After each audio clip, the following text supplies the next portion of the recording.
The following program is presented by the HTM Podcast Network.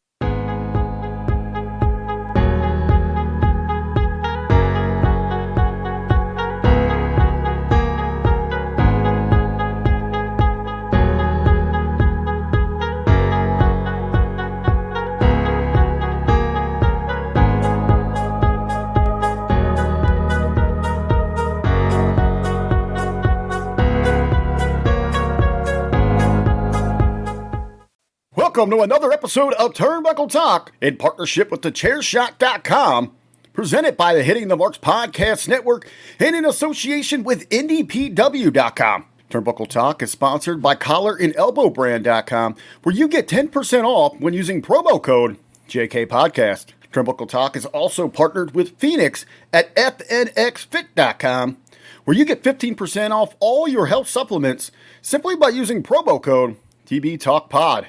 Follow the show on Facebook, Instagram, and Twitter by searching at TB Talk Pod. Listen on Podbean, iTunes, Google Podcasts, Spotify, and everywhere you catch your favorite programs. And now, pro wrestling fanatics, are you ready? Here are your hosts, Mighty Joe Morin and Karl Karufel. I am Karl Karufel, alongside my broadcast colleague, Mighty Joe Morin. And oh my God, Mighty Joe, we're a packed house today. What the hell is going on here? We're here for episode 200. We got to 200, man. It's been a long road, and we finally made it. We did. This has been, if you guys have listened to us before, you guys know that this is 200 episodes on our own.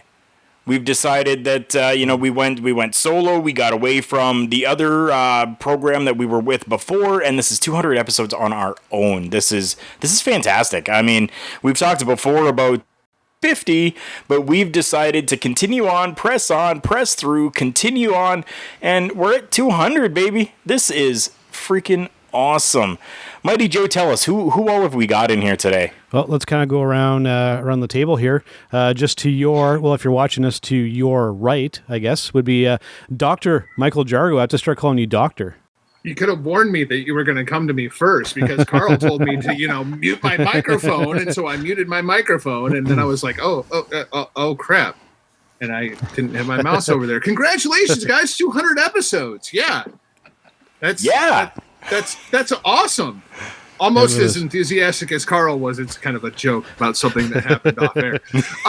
But no, sincerely, guys, congratulations. 200 episodes is a hell of an accomplishment. Of course, we've had you guys over at the HTM Podcast Network now for, holy cow, probably about 100 of the 200 episodes. Yeah, pretty close. Going all the way back to the Roar Network at the GorillaPosition.com. I know we got a couple of those guys coming up here a little bit later on in the show.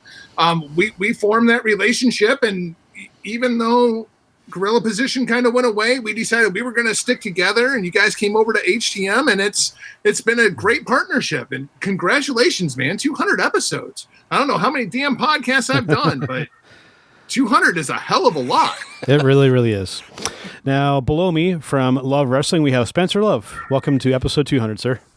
Thank you for having me. It's great to be here. It was nice to sort of this is really how we met, was me getting invited to a show. I've been a fan of your guys for a long time, so it's really, really cool for me to be here as part of what's a really cool episode. Like everybody's going to say, I'll say myself as well.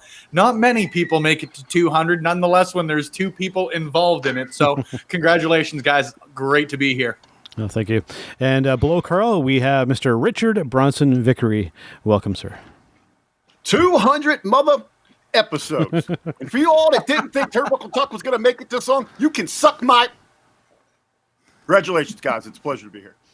You would have thought it'd be me dropping the F-bomb. You would think so. I'm just glad that he was able to censor himself on the fly. I was going to say, nobody dropped an F-bomb. That was some real solid censorship. Yes, that was excellent. Done.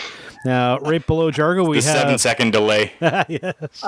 And then right below Mr. Michaël Jargo, we have Mr. Michael Melchor from OVW. Welcome back to Turnbuckle Talk, sir. It's been a while. Yeah, it has, and thank you much. Yeah, 200. That's impressive. I mean, you all threw out. Thank you for inviting me to be a part of this, by the way. And when you all threw this out, like the 200th celebration, knowing how far we go back, knowing how far everything goes back, I'm like, oh, there's no damn way I'm missing this. I literally straight up requested and took the day off of work to be part of this. We appreciate it, Michael. That's awesome. We appreciate it. And of course, definitely you were on my short list, considering the home that you guys gave us at the gorillaposition.com, and something that Karl and I will always forever be grateful for. You guys gave us a platform, and it was absolutely fantastic. And, I still have the poster in the back here, and it'll always be there. So I always think of the gorillaposition.com. I think of both you guys. And of course, right below Mr. Richard Bronson Vickrey, we have Papa Bear. We have Mr. Ryan K Boman. Welcome back to Turnbuckle Talk, sir. As I was sitting here, I was thinking to myself, this is the most screwed up episode of Hollywood Squares I've ever seen in my life. I know, we're missing two of them. Center Like, Square, baby. nobody can get tic-tac-toe, and now it's even more screwed up because apparently we lost him too. Uh-oh. Yeah. It just dropped. Well, while we wait for Mr. Boman to come back in, Nick, thank you so much. If you guys don't know who Nick is, Tapped Out Wrestling Podcast, Tapped Out Nick, been a great fan, great supporter. Everyone over at the Tapped Out Network have been so great to us as well, and we're so happy to talk about them. We've talked about them on the podcast before. They've, talked about us and mentioned us, and it's just great that we have this camaraderie between all the different professional wrestling podcasts that are out there. So thank you so much, Nick. It's definitely a pleasure. Yes, absolutely. And we have Ryan back. Perfect. Good timing. So you were saying, Ryan, before we lost internet connection with you there. Before you took a break to go flip your internet provider the bird right quick. Yeah, can you guys hear me? Yes, we can hear you. Okay, because I don't see myself on the screen, but that's okay as long as you can hear me. That's fine. I'm camera shy anyway. But no, as I was saying, you guys are very important. We're always very important to us. I always loved the show. I love getting to know you and Karl over the last couple of years. And again, same thing with Rick and Jargo. It's like the best thing that I came out of it was I love wrestling and I love you guys' shows, but coming out of it with some good friends. Yep, no, absolutely. Even when I made up the graphic last night, while I was watching Wrestle Kingdom up at whatever time in the morning, we lost Riot again. But yeah, I mean, just it was absolutely fantastic to be part of the gorillaposition.com, and it's like I said, that poster's still up in the back, and it'll never go away. So while we wait for Ryan to come back here, I essentially wanted to do this episode and just to kind of go around the table and just talk about professional wrestling. That's what we do here at Turnbuckle Talk. Why don't we start up in the top right-hand corner there with Mr. Dr. Jargo. What do you want to talk about here on our 200th episode of Turnbuckle Talk? I don't know, man. What do you want to talk about? Because here's the thing, to pull back the curtain a little bit, right? Yeah. Mighty Joe Morin is the guy that if you agree that you are going to do an episode of Turnbuckle Talk, yep, he will send you a run on Wednesday. Yep. For the show that's going to happen next Monday. Yeah, I like to prepare. Right. Yeah. And for this, the most special episode of Turnbuckle Talk ever, the greatest episode in history, it's a shoot. There's no topics. No topics. So we have to sit here and talk for roughly an hour with absolutely no idea what we're supposed to talk about. I mean, you want to talk about wrestling? Why don't we talk about... Yes. Joe? Well, I love professional wrestling. Yes. And it's ironic because we have Spencer here from Love Wrestling. So I was going to say, you're stealing my line. Well, I guess if we want to start on some topics. Yeah, like I said... Well, I don't know Sorry, go ahead. Oh, I was going to say I don't know how many I got to talk to you about since the AEW tribute show, but I thought the Brody Lee show was excellent. The tribute they paid to him and his family. Yeah. Yeah. Yep. I was talking about it on Friday with a couple of people, and Joe, yourself included. I don't think, to be quite honest with you, there has been something for me that has really impacted me probably since Eddie Guerrero. And I know that's like a super easy comparison to make. But realistically, you know, it's not the stuff that happens in ring or anything along those sorts of lines that I think is really affecting people.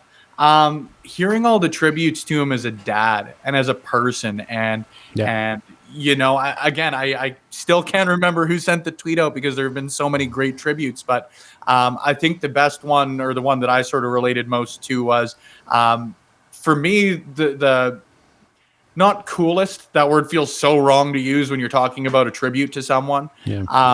But perhaps the one that hit me the hardest, or the one that I related most to, was when you're hearing stories about Brody Lee, it's not about he was a great professional wrestler, he was a great hard-hitting big man, and all of those tributes that are coming out are rightfully deserved as well. But says how unspectacular all of the tributes are, in a way, in that he was just happy to be a guy to reach out to you when he hadn't talked to you in a bit, or be someone to offer advice in the locker room or something like that. Like that for me is why it's really, really hitting hard. Is like Art Middleton actually put an article out today on the site that said, for me, this is like a really humanizing professional wrestling death.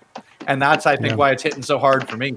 The AEW tribute was absolutely fantastic, and I think WWE has done an absolutely fantastic job as well, too, with the packages and that sort of stuff that they've put out.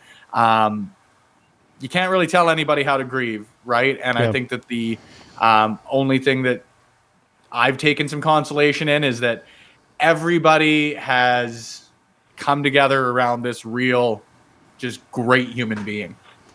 Yeah, it's been a long time. I think I had mentioned this last week with Karl, that I can't remember the last time where just the entire wrestling community came together to talk about somebody. I mean, it all was overwhelmingly positive. That's what was so fantastic about it. Just that it's like nobody had a bad word to say about this guy, and just, you know, like you mentioned, Spencer, the tributes about him being a father and whatnot. That stuff was fantastic, and you know, the stuff that AEW did with Brody Jr. I mean, that stuff was fantastic too. I mean, that was great.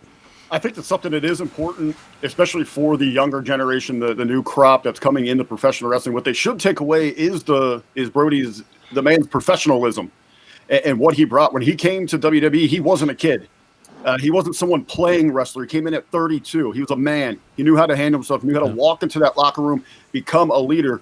You see him, he risked it all and goes out and ventures out on his own. He leaves the comfort of the machine, goes to AEW, essentially thrown into almost a disaster, garbage gimmick. He should have came in there and just been running rug shot. I mean, the guy could have been next Stone Cold Steve Austin. They put him as the Exalted One. He's with the Dark Order. You got guys that on the weekends prior to that were in T-shirts and gym shorts out playing wrestler. He embraces it, and he elevates everyone around him. You know, what might not be as well known out there, he wouldn't purchase most of that gear for those individuals so that they would look professional. That he was going to lift them up to his level, and he was going to make it work. Even going to being the elite, his contributions there helped all of those individuals evolve. Going forward, it's quite interesting. It's going to be interesting to see where the Dark Order goes, how they evolve as a group. But you have to believe, just for working with Brody in that short time, that all of them are going to be much improved, much better off, and have a tremendous chance for success going down the line. Yeah, absolutely. Michael, Mr. Melchor, what are your thoughts about Brody Lee? I remember when I saw it, I had put up there, I mean, I didn't know him personally, obviously, but I had put up online that I was, you know, a fan of the big rig since, well, the big rig days. I mean, going back to Chikara, part of the Roughnecks with, I can never remember the name of that kid that played the little lumberjack gimmick, but Eddie Kingston was part of that. I mean, that's how far those two go back. We're talking like 9-10 years at least that I've been watching him, and I saw and somebody else had messaged me. How I found out was a friend of mine had just messaged me the question, Brody Lee, and it didn't hit me. Normally when my friend Adrian messages me that, it means somebody has died. And I'm like, what about Brody Lee? Yeah. And then it hit me. I went, oh no. So I went looking up online, and that's when I found out why he was messaging me. And I'm like, oh man. but yeah, so it's been a while that, and I think it is good that, again, you can tell somebody was beloved when, whenever somebody dies, a lot of fans will pay tribute. A lot of wrestlers will, say their piece. But you can tell when somebody meant more to them. And just the tributes that come out about Brody, just as heartfelt as a lot of these were, the way these wrestlers have talked about him, you could tell he was somebody in that Owen Hart category to them. That, several people have now said nobody has a bad word to say about him. Nobody ever did have a bad word to say about him. And that's, it's really not that common to come across that in wrestling. And it sucks to lose somebody like that. I remember watching the tribute show. Everybody else's tributes and what they were saying, I was pretty well kept throughout. Right up until Eric Redbeard held up the sign that said, goodbye for now, my brother. We'll see you again down the road. Yeah. I'm done. Yeah. I was like almost in tears. Yeah, no, straight out was. I'm like, that did it. Yeah. That was it. I was going to say almost. Yeah. Right? Yeah. Well, there was no almost. That was, like I said, that did it. It even hit me this morning. For anybody who hasn't watched Wrestle Kingdom Night 1, the show opens with Rocky Romero saying it's January 4th, and you know what that means. Yeah. And it was just like, oh. Yeah. Yeah.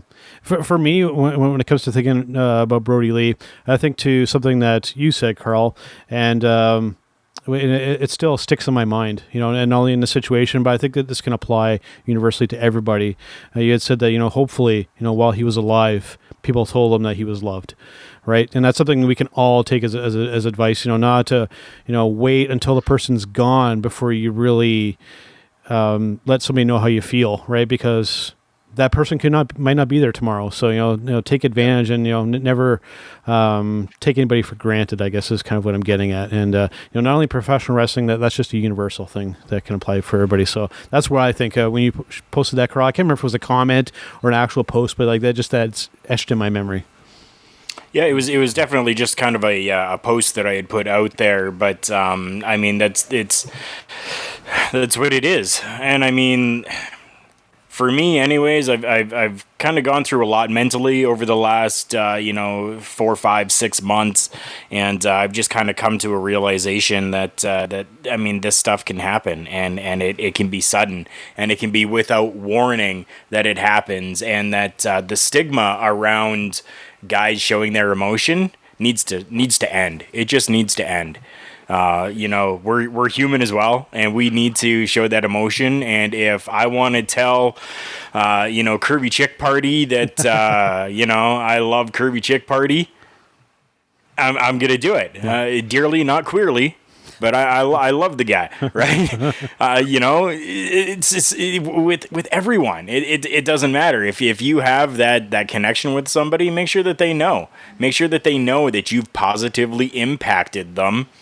And that it's not just something that's said afterwards in a tribute show. Now, both of the tributes that were done were fantastic. You've got AEW that dedicated an entire show to doing a tribute, which is generally unheard of. It's something that just doesn't happen, and this has really set the bar when it comes to doing tribute shows for people now. And then the WWE putting something out as well, which I personally I think was fantastic. This is something that I wrote a little article about this that may be coming out here very shortly in a couple of different places. I'm not too sure yet, but Brian Myers.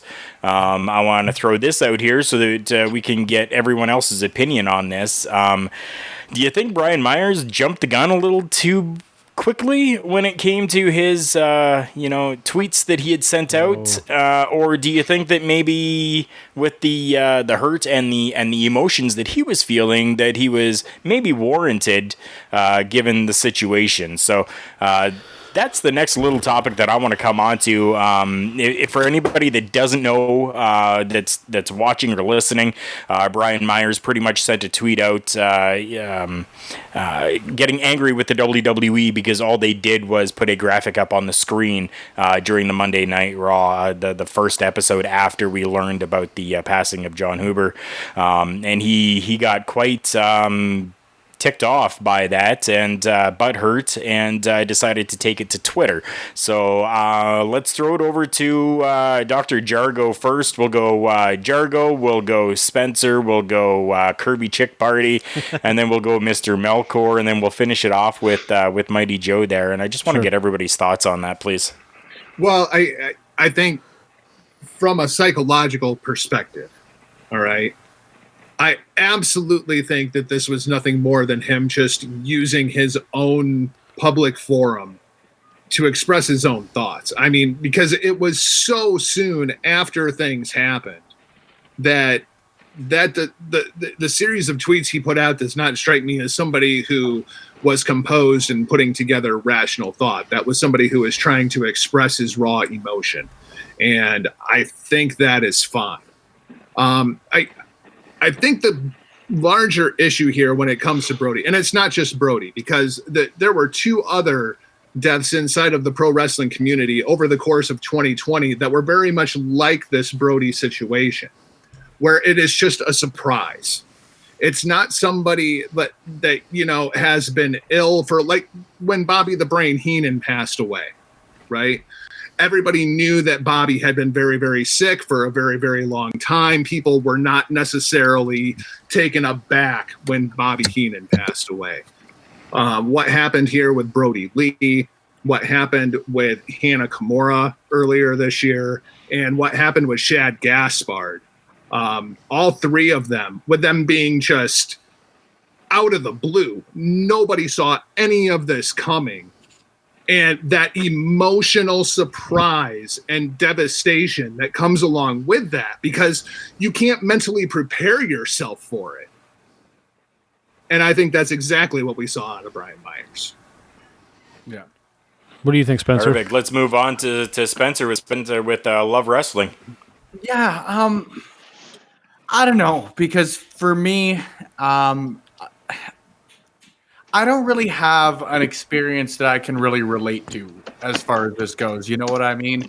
I've been lucky enough that, in my 28 years of life, I haven't had a close personal friend pass away, especially under circumstances like this. So the only real opinion I think that I can offer on it is I don't really... I can't really tell someone how to grieve, and I think that unless he was directly, targeting and hurting someone specific or someone along those lines, it is a bit different for me, and I know it is splitting hairs, but going after a brand for what they did or didn't do is different than targeting a person. You know what I mean? Yeah. I think that taking out what may have been frustration, anger, sadness, grief, whatever stage it sort of may have played itself out in, I have no right to tell anybody what to do or what not to do as far as that goes, right? Like, that guy had a friend die. And unless someone else is directly hurt or directly affected by what his words or actions do, for me, this is, like you said, Doc, it's just, for me, an expression of grief, and at least for me, I understand it, and it played out, like I said off the bat. WWE did end up doing a fantastic tribute in a number of different ways. Tributes, I should specify. Should they have done a 10-bell salute on Monday Night Raw? My personal opinion is, yeah. I think they could have done something along those lines as well. Do I think he was entirely wrong in what he said? No. Do I think he could have potentially gone about it a different way? Yes. But at the end of the day, this guy just lost a friend. What right do I sort of have to judge a man on how he grieves, right? Yeah. What do you think, Rick? Well, I completely agree with what Jargo said there. Get that raw emotion. He's going to speak to that psychological side of it. I want to speak to the business side of it. If you're WWE, you're kind of damned if you do, damned if you don't. No matter how they would have reacted in this situation, it was the wrong. beast, the juggernaut, is going to get a backlash. If they even something that Spencer mentioned, it obviously it would have been tremendous for the 10-bell salute. If they run a highlight package, if they contribute a part of the show, it's going to be WWE trying to cash in again on a talent that they mishandled, that they sent packing. That's the feedback you're going to get here. I think WWE played this right. They obviously acknowledged it. You've seen all of their talents that were reaching out through social media, expressing their sympathy, their emotion, and now WWE is running a Brody or a Luke Harper special on the network. So, they are showing that they cared. They're paying a tribute. They're just taking a step back, and especially since he was with AEW, they're giving his current company their chance to shine. I think they handled that there. Again, if they would have stepped up, it would have been everybody going after them for trying to, claim some glory, and that would have been unnecessary for them. Go ahead, Mike. I was going to say, and I'm going to pick up right where he left off, because somebody, I forget who among you said it, but somebody had talked about a tribute to him, and it was like, well, both companies acknowledging it, and it was like, we've never seen that before. Well, back when we lost Owen Hart, there was no such thing as a WWE network either. Yeah. Right. There was no separate outlet that they could do that on. I mean, I didn't expect to see, the graphic went up, and I thought that was classy. I didn't expect to see anything else from WWE on their television program, because he is someone who no longer works for them. Period. Full stop. Yeah. Speaking as a company. Not how everybody in the back felt about him. Probably Triple H and Vince themselves felt about him. That's probably why the graphic went up in the first place, to be honest, is because they felt that way. But I didn't expect anything on their TV. We got something on the network because now they can do that. They have that ability. And really, why the hell not? Because everybody, with the way everybody felt about him, they have the resources, they have the outlet, the most important thing. So yeah, let's throw this together. And, as far as Myers, I ain't going to call somebody right or wrong for expressing their feelings, especially when you hit a raw nerve. I get it. But as somebody who teaches this sort of thing and who does this sort of thing for another company, I would have waited before I said anything. Emotions are going to happen. Like I said, I'm not going to say anybody's right or wrong for that. But, seeing what we know now and what's come afterward, like I said, I would have advised waiting if, not that Brian Myers was going to come to me and ask me my opinion. But if he had, I would have said, I get how you're feeling, but just hold off on that. If you don't see anything in a day or two, then by all means, fire away. But I would give it a day or two first. Now, if I could, I got a spin-off on this. Is we're talking about emotions. We're talking about the business aspect of this thing. One of the most powerful tools in business, in marketing, is emotion. Should we be questioning any of the motives from some of these companies that either WWE? I'll start with them inside of itself. Running a network special. Obviously, there is a second motive there. We need to move network numbers. This is a massive tragedy. People are going to want to go relive those moments of Brody Lee on that grand stage of WWE. It's going to drive their numbers. We see companies out there running T-shirt sales. Obviously they're doing some generous things, as giving proceeds to the family. But that inside of itself, that's just an investment inside of your advertising, as you're hoping when they stop by your online store, they're throwing other things in that basket. It is a part of life. You just don't, people just don't really tend to pick up on that thing, pick up on those aspects. Do you guys have any feelings on, I don't want to say exploitation of it or manipulation, but kind of just that marketing and sales device itself? Carney's going to carny. Yeah. Yeah. And I was gonna build on that before, Rick, you even asked the question. I was gonna kind of build on the Jenga pile a little bit further. I think people have a hard time separating the company as an entity from the people that run the company. And I'm not just talking wrestling. I mean, anywhere. I mean, Rick had brought up, how there are motives behind people touching emotions. How many? I don't know if we're allowed to swear on here, so I'll censor myself. How many bloody commercials do you see that are touching on, oh, we know these are tough times and there's a pandemic out there and we're here for you kind of thing? How many companies do we see touching emotions every day? Yeah. And when you really do a deep dive in on that, how is that any different from WWE putting out a network special about Brody Lee? Somebody who, despite the fact that he no longer works there, has passed away because they know that that's a topic that people are feeling right now. They know there are raw emotion built around that. Well, I mean, not to cut you off, Mr. Melchor, but I mean, like, even just outside of the world of professional wrestling, okay? How many freaking Lakers jerseys do you suppose they sold after Kobe died? Yeah, a lot. Right. A lot. I mean, and that's exactly, and that's a great call. And that's kind of exactly the point I'm making. People are going to jump on WWE, and of course they're going to go right to Vince McMahon. Like I said, I think people having a hard time separating the company from the person. And it's probably because we all know who's in charge, but people don't stop to think because trust me, I've had to deal with this, that the people in charge of the company don't necessarily reflect the company. Unless it's AEW and the talent actually runs the company. That's right. Unless it's, well, and even that, not even so much a talent. Tony Khan, look at how much of his own money and how much of his own effort he put into not just that tribute episode, but everything we've seen happen, everything he's done as part of this.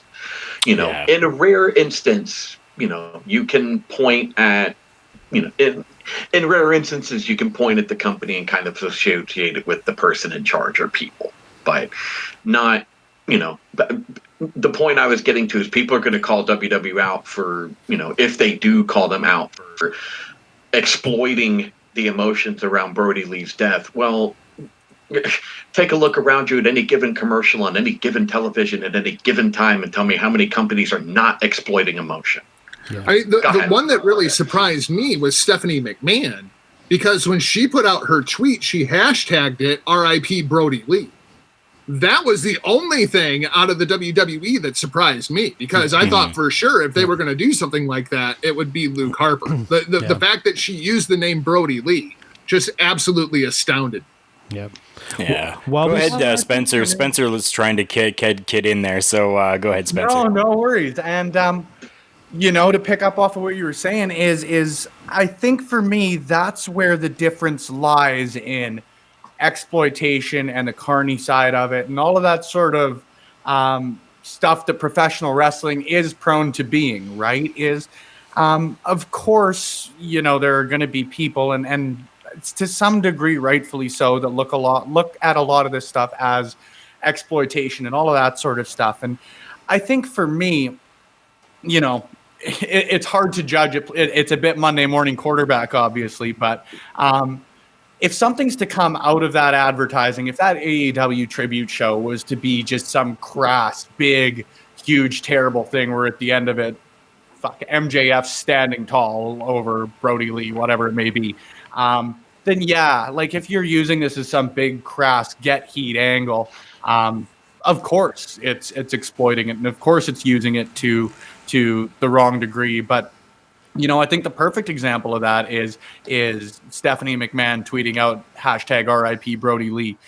This isn't people losing, for the most part, a coworker or some plug in the roster. These guys are losing an effing friend. These guys are losing people in the WWE end that they worked with for 9 years. Everybody's tributes coming out obviously show that he's a good person. And, we all know, and again, rightfully so for a lot of things, the things that Stephanie McMahon and Vince McMahon and stuff like that have done, where they have been crass and have aired on what I personally believe would be the wrong side of things. And with this, I don't think that's it. Like these people are losing a friend.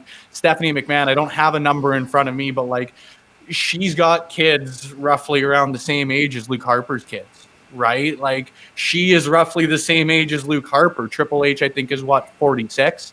5 years ain't much, right? Like when you're losing a friend, a peer, a coworker, like you're getting hit at 8 different points with it, proverbially.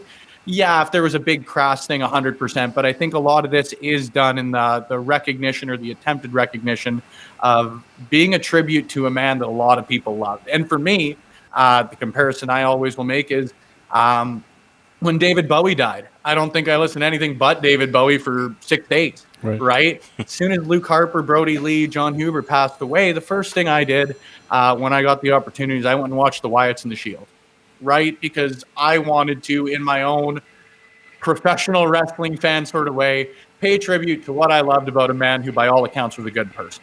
Yeah. And if WWE or AEW can showcase that in a way that, yeah, is convenient.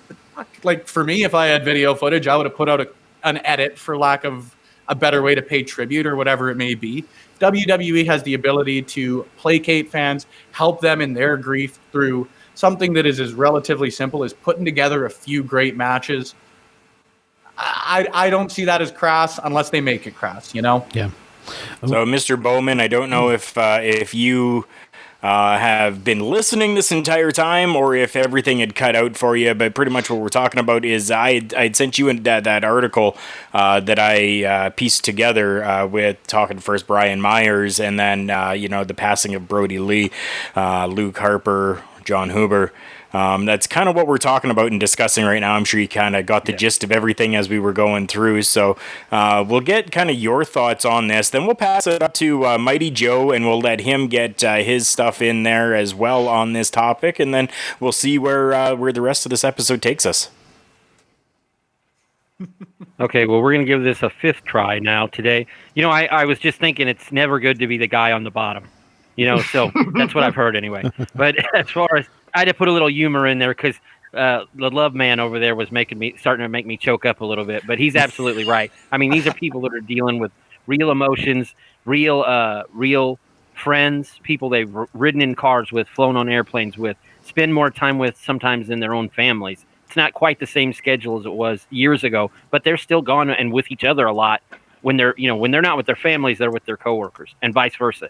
So they all kind of become one big family. And whether you like a wrestler or not, or you what do you like about him in the ring, or you hate the way he wrestles, to see somebody like John Huber, I'll use his real name, John Huber, the man, be so universally loved.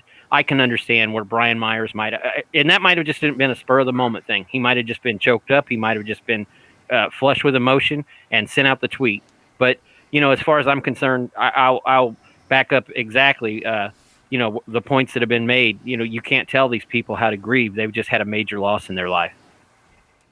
Mm-hmm. Yeah, and for myself, I'll second a lot of what Mr. Melchor said, about, the tributes that WWE did, with the graphic. I really didn't expect much more than that, given the fact that, he doesn't work for the company anymore.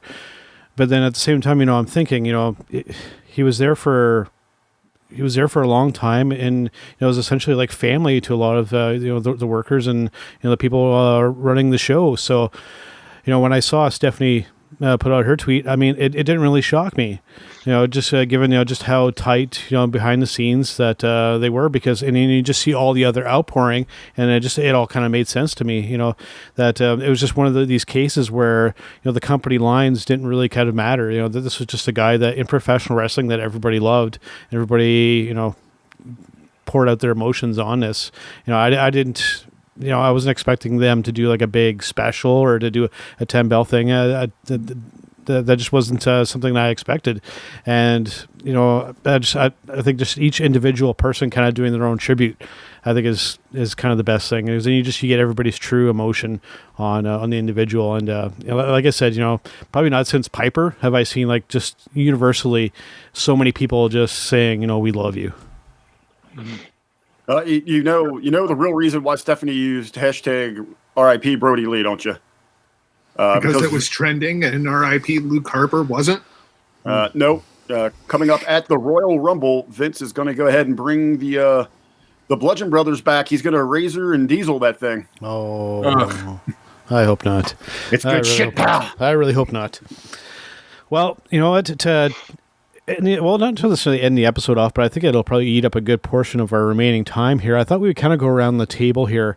I was thinking about talking about COVID, but you know what? On all of our shows and all our discussions, we've all talked about it ad nauseum at this point. So, I figured we'll kind of steer clear of that, and let's all kind of talk about what we currently are getting joy out of in professional wrestling. I'll start off with myself, and I'm gonna, if I could reach over to him and say thank you, I would.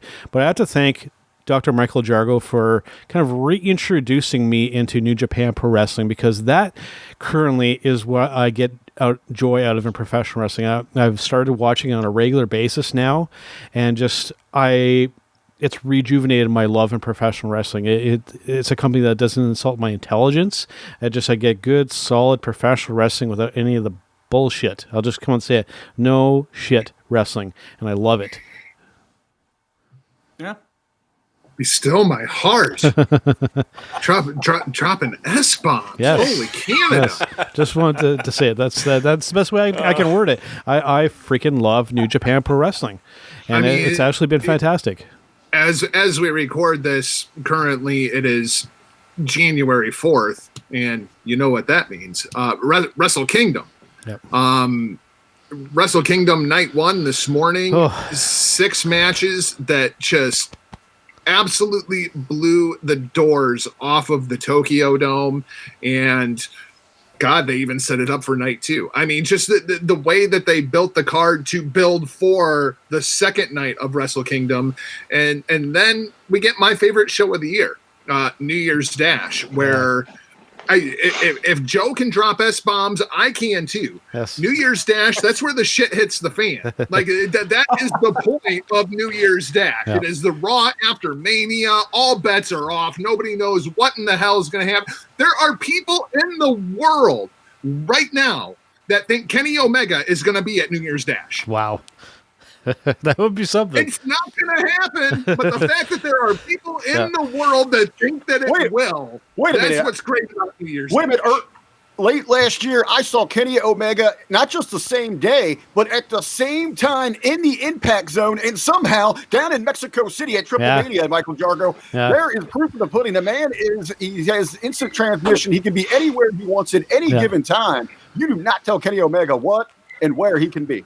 But speaking of the elephant in the room, Kenny Omega, did anybody catch that he actually congratulated Kota Ibushi on Twitter this morning on winning the IWGP World Heavyweight Championship? I did see that. He actually acknowledged that Kota Ibushi is still a person for the first time in a year and a half. Yeah. It's just furthering that storyline that could potentially be paid off later. Kota Ibushi has become God, and Kenny Omega is the devil. Yes. Yep.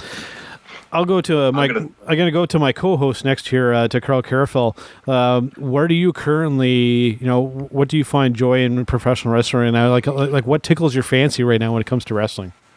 Karl, YouTube. real quick, Go ahead, Mike. Go ahead.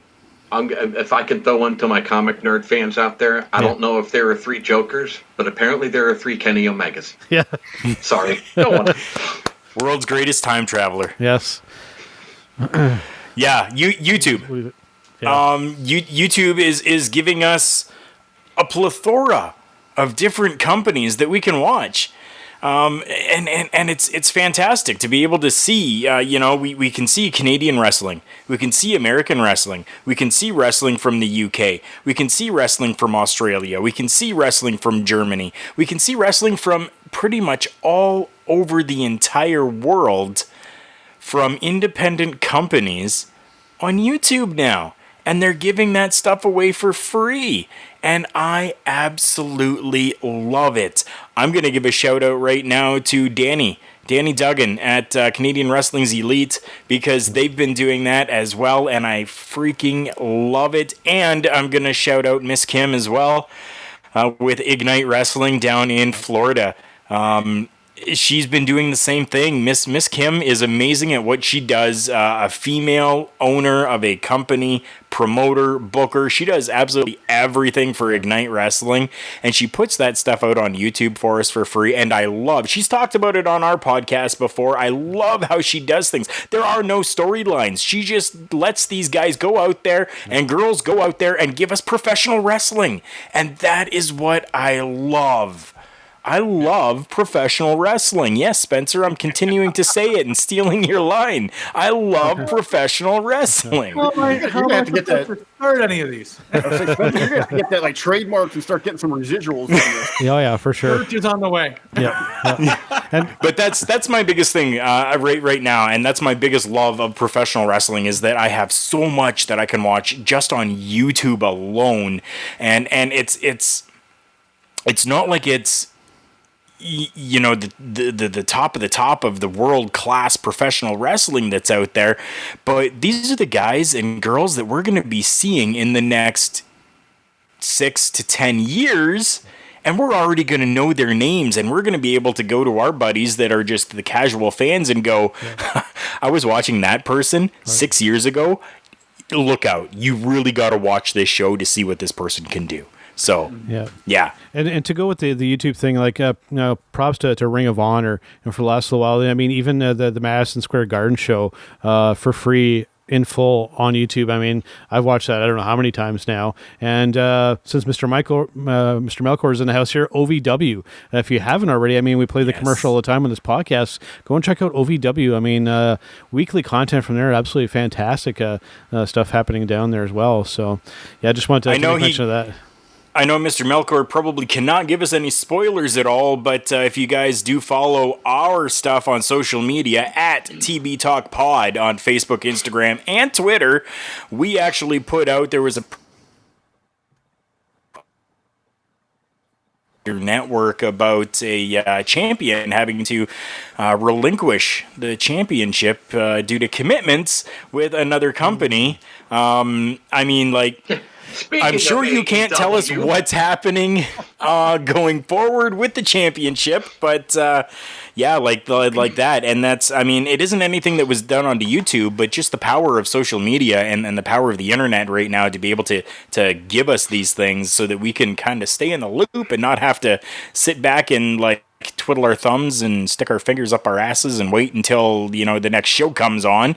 We can get this info and then have a reason to be like, oh no, now I have to check out this show because I know that there's something big coming up. Well, that's a layup I absolutely can't turn down at this point because this Saturday coming up, as we tape this, it is Monday the 4th. So this Saturday, January 9th, is the 2021 Nightmare Rumble, which, nice. Of course, we did have to announce that Brian Pillman Jr. did have to relinquish the OVW Heavyweight Championship. So that title is vacant. As far as what's going to happen with it, no spoilers here, but we did announce, if you caught in that same announcement, that the idea we were heading into Saturday with the winner of the Rumble would get a shot at the OVW title down the road. Meanwhile, the OVW Heavyweight Champion Brian Pillman was set to face the OVW National Champion, Mr. Spectacular Jesse Goddard. Well, obviously that's not happening now. But what is happening is that the winner of the Nightmare Rumble will now be crowned the OVW Heavyweight Champion and will face the national champion Jesse Goddard that same night. Very cool. Very cool. Outstanding. And you talk about OVW social media. First of all, thank you, gentlemen, for putting that over. Second of all, you may want to keep an eye on it this week because there might be something going out about how you can watch the show. Interesting. Well, before he has to head out here, let's give Spencer the floor here and tell us, I'm going to say it, tell us what you love about wrestling, Spencer. I should get that trademark. Right?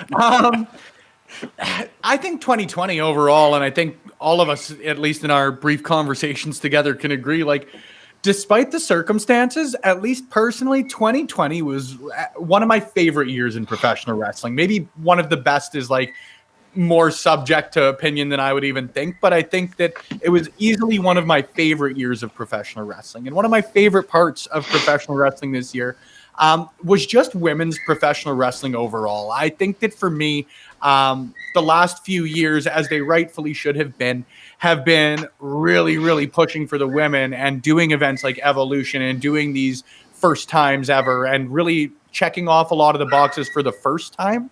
I think for me, the coolest part about this year, regardless of which promotion it was, is just how prominent the women were on their own merit. You know what I mean? And that's not to take anything away from individuals of years past, even of the last couple of years that really spearheaded the women's revolution.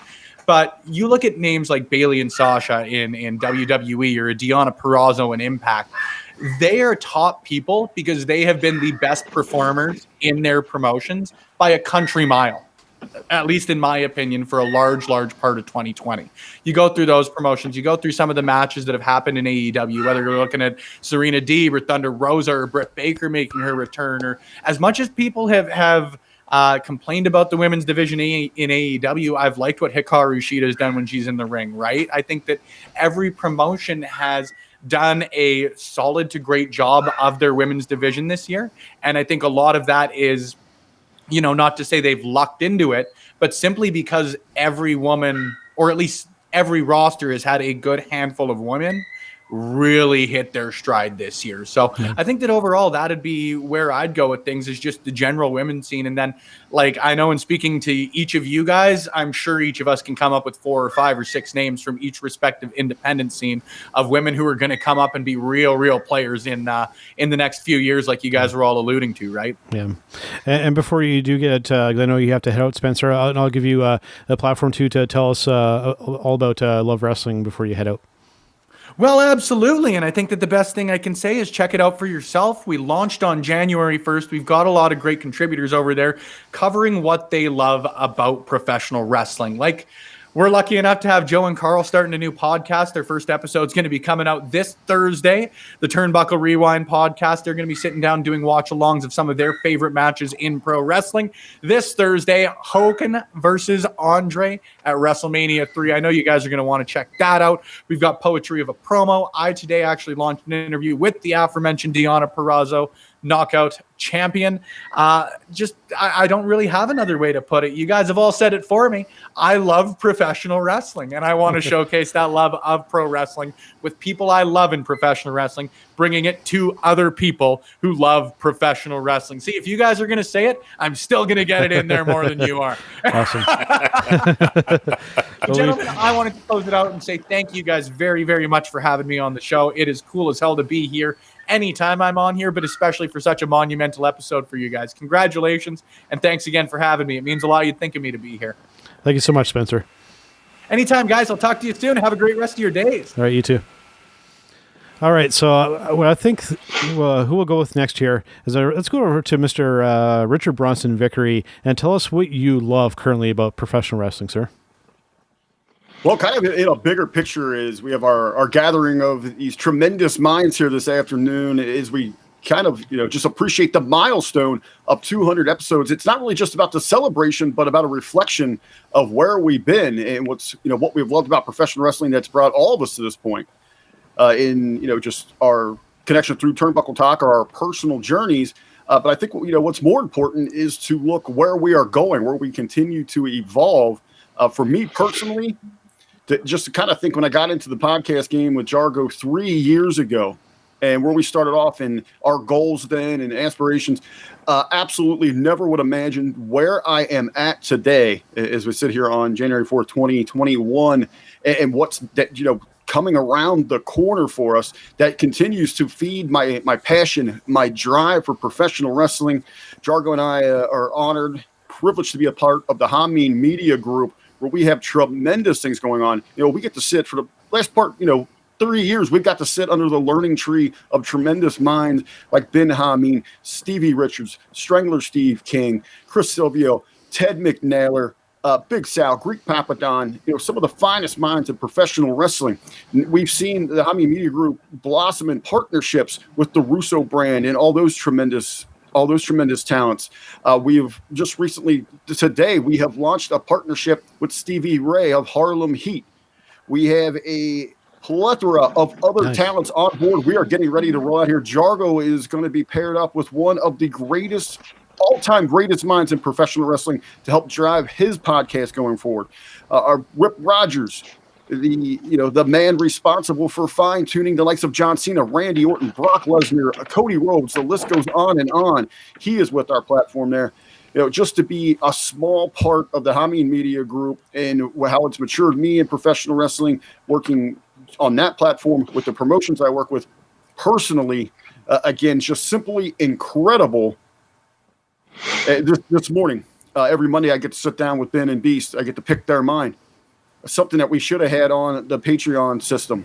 We're giving it away for free in the locker room. This truly is a can't miss. I picked their brain for a half an hour about what it takes to pull together an indie show, your budgets, how you get your sponsors, your venue, your talents. I mean, it's just 30 minutes of just a free flow, open conversation. I get to do that each and every week. I'm absolutely blessed for my position inside of professional wrestling. And well, I'm sold. I'm sold. I want to be part of the Hameen Media Group. Right. I'm like that. Fantastic. Oh, wow. Right. And I want to make sure and go back over to Mr. Dr. Jargo. You had mentioned New Japan, but I'll ask you the exact same question. What do you love about wrestling? I can tell you right now, my favorite thing in all of professional wrestling is B. Priestley. B. Priestley's new gimmick of telling everybody just how much they suck. That's good. Is my favorite thing in all of professional wrestling, especially when every promo ends with, but Momo sucks the most. Like this feud that they have been building between B. Priestley and Momo Watanabe in Stardom for the better part of the last year is everything that I love about professional wrestling. And it's not just B and Momo. It's also what they've been doing with Konami and Jungle Kyona. It's the way that they handled the passing of Hana Kimura. It's everything going on with Utami versus Julia and who the top woman is inside of Stardom. Stardom was my promotion of 2020. I thought they just had an absolutely incredible year, and nobody's talking about it. Don't sleep on Stardom, which is basically the New Japan version of women's professional wrestling. Yeah. And I just wanted to mention too, and to kind of go off a little bit of what Rick was saying as well, that the other thing that I love too is just being here to do what we're doing right now. And then just thinking back to that day when I'm literally on public transit on my phone and thinking to myself now, what would have happened if I wouldn't have messaged Mr. Ryan K. Boman? We might not all be here right now. So I just wanted to, I know he's not here right now, but when he listens to this or watches this afterwards, I just wanted to make a special thank you to Ryan for answering me and, bringing Karl and I onto this platform. I know I said at the top of the show to thank you, you and Mr. Melchor to bring us in the gorilla position, but I'll just say it again, specifically to Ryan. Thank you for, answering me and talking to me and starting all this off. Because like I said, otherwise this wouldn't likely be happening right now. We might be at 200 episodes, but it wouldn't be this awesome. Let's just put it that way.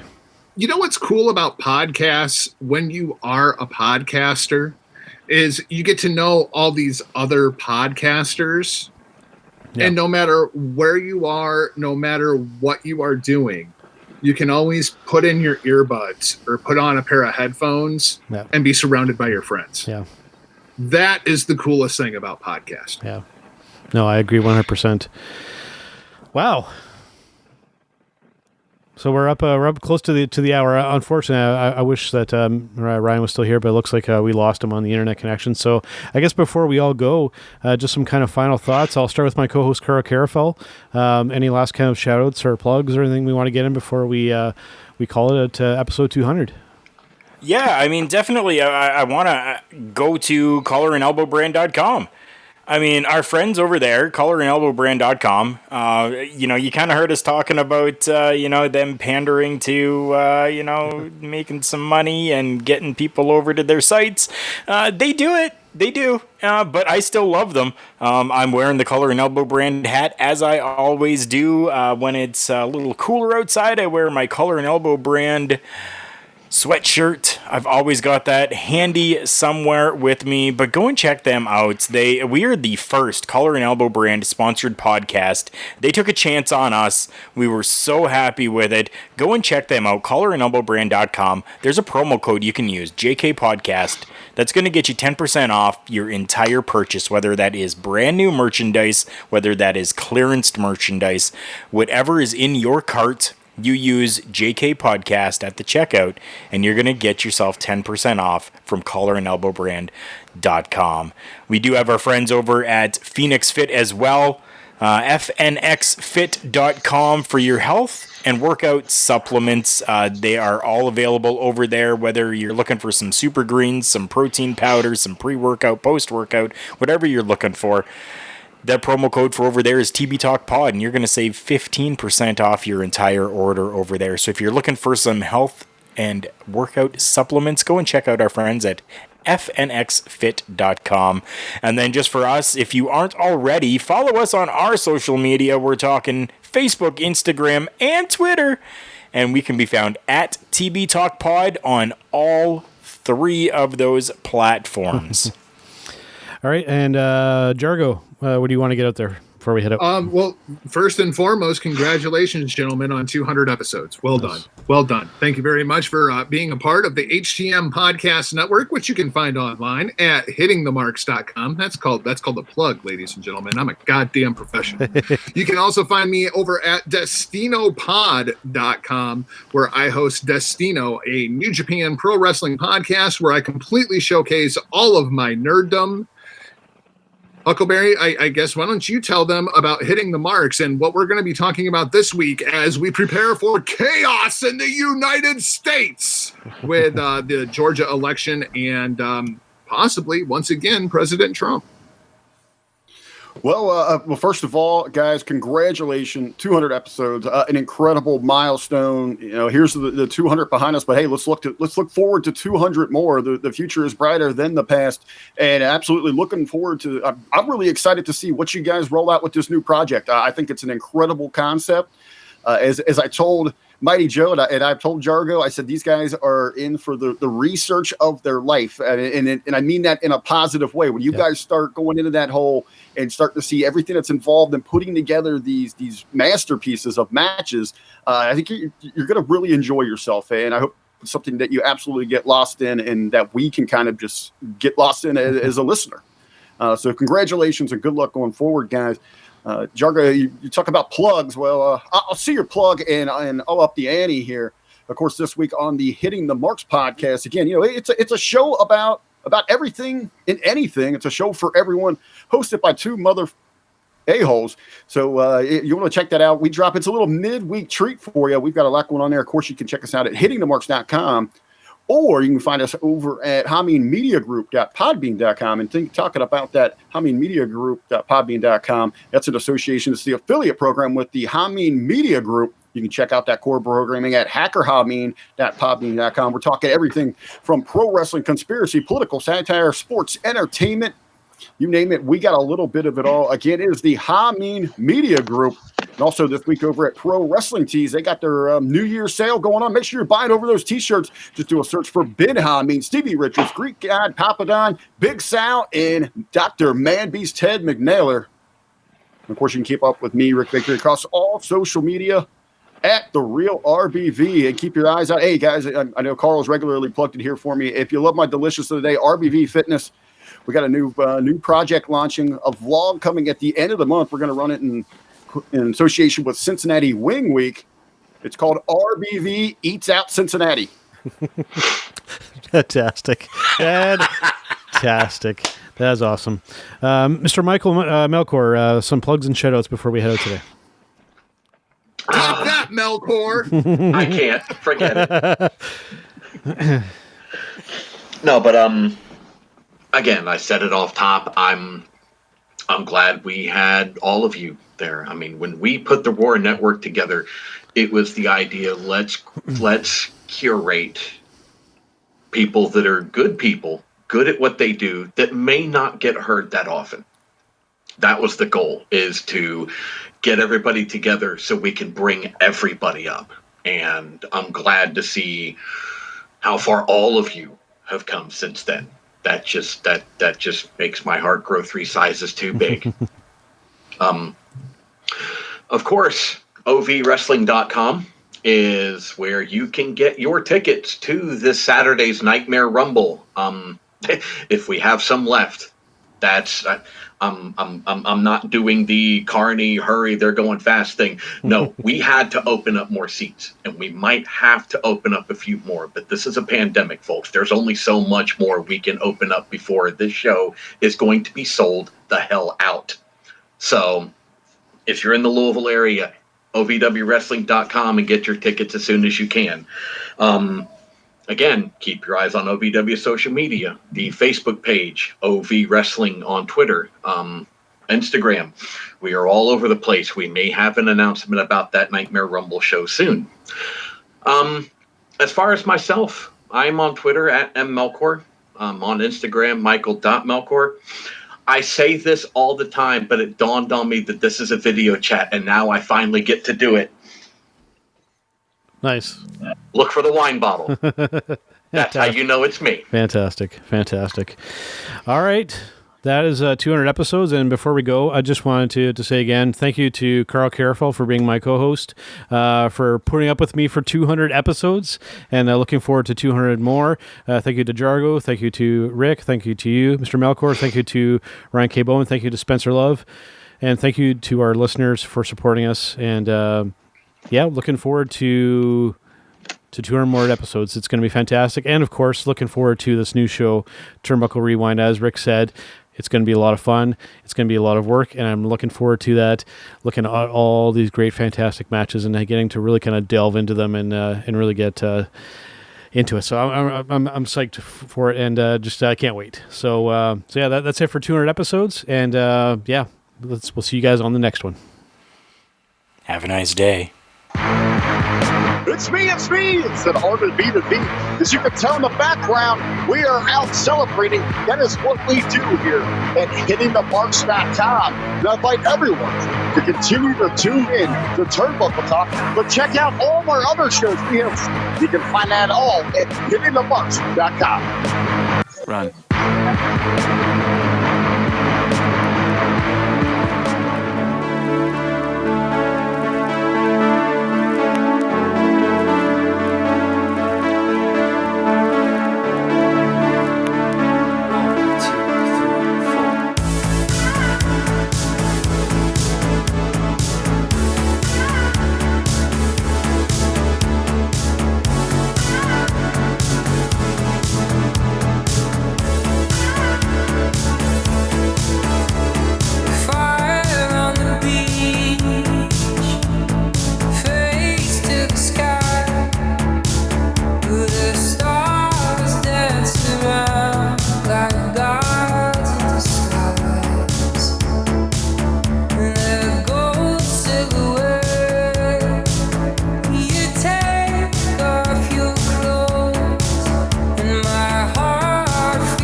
Against